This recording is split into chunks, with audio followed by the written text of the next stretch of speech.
નમસ્કાર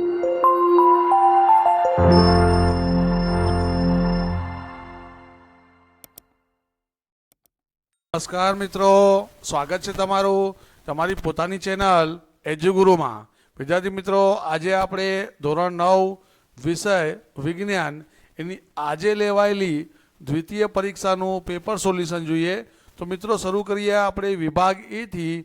એમાં નીચે આપેલા પ્રશ્નોના આપણે માગ્યા મુજબ ઉત્તર લખવાના છે. એમાં પ્રશ્ન નંબર 1, NH3માં N પરમાણુની સંયોજકતા કેટલી છે?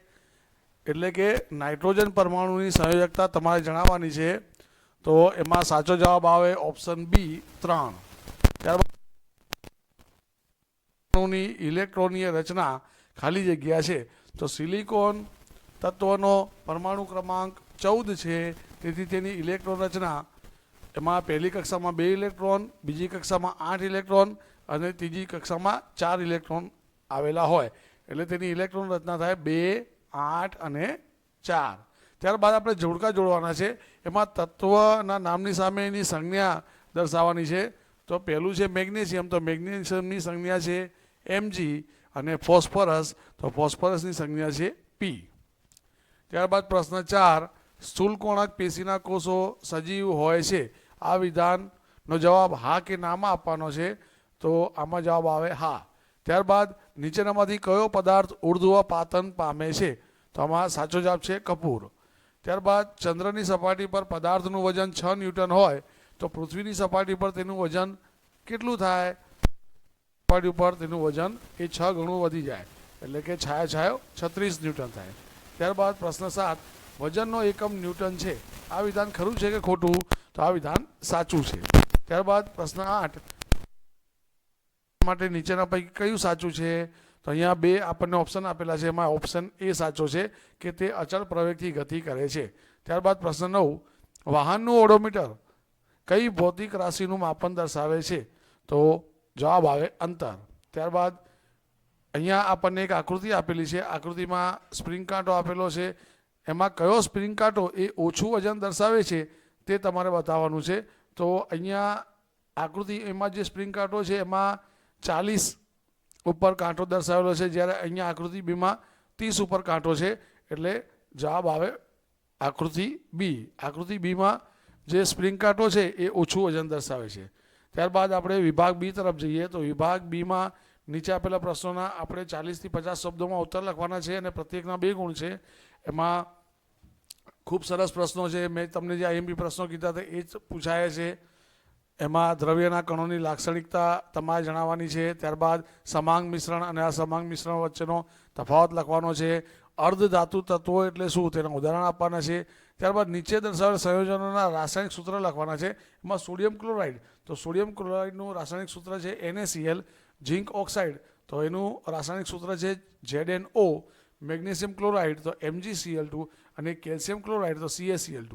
ત્યારબાદ 13 નંબરનો પ્રશ્ન, NH3 એટલે કે એમોનિયાનું આણ્વીય દળ શોધવાનું છે. તો અહીંયા એનું આણ્વીય દળ આપેલું છે. એનો જવાબ આવે 17 યુનિટ. ત્યારબાદ પ્રશ્ન 14, એમાં નીચેના તત્વોની બર્ઝેલિયસ નિર્દેશિત સંજ્ઞા જણાવવાની છે. તો અહીંયા પ્રશ્ન એમાં પહેલામાં ફોસ્ફરસ, તો ફોસ્ફરસ સંજ્ઞા આ રીતની હોય. ત્યારબાદ લેડ માટે વર્તુળની અંદર L લખવાનું હોય. ત્યારબાદ ઓક્સિજન માટે ખાલી વર્તુળ અને કાર્બન માટે આવું ઘાટું વર્તુળ કરી દેવાનું. ત્યારબાદ પ્રશ્ન 16, વેગમાન એટલે શું? તેનું સૂત્ર અને એસઆઈ એકમ જણાવવાનું છે. તેની વ્યાખ્યા છે કે પદાર્થના દળ અને વેગના ગુણનફળને વેગમાન કહે છે. તેનું સૂત્ર છે P = mv અને વેગમાનનો એસઆઈ એકમ છે કિલોગ્રામ મીટર પ્રતિ સેકન્ડ. ત્યારબાદ આપણે આગળ વધીએ. તો વિભાગ સી, એમાં નીચે આપેલા પ્રશ્નોના 60 થી 80 શબ્દોમાં મુદ્દાસર ઉત્તર લખવાના છે અને પ્રત્યેકના 3 ગુણ છે. એમાં પ્રશ્ન નંબર 19માં દળ અને વજન વચ્ચેનો તફાવત છે. ખૂબ સહેલું પેપર છે વિદ્યાર્થી મિત્રો. ત્યારબાદ નીચેના વૈજ્ઞાનિકોનો જૈવ વિજ્ઞાનમાં ફાળો જણાવવાનો છે. ત્યારબાદ આપણે વિભાગ ડી તરફ જઈએ.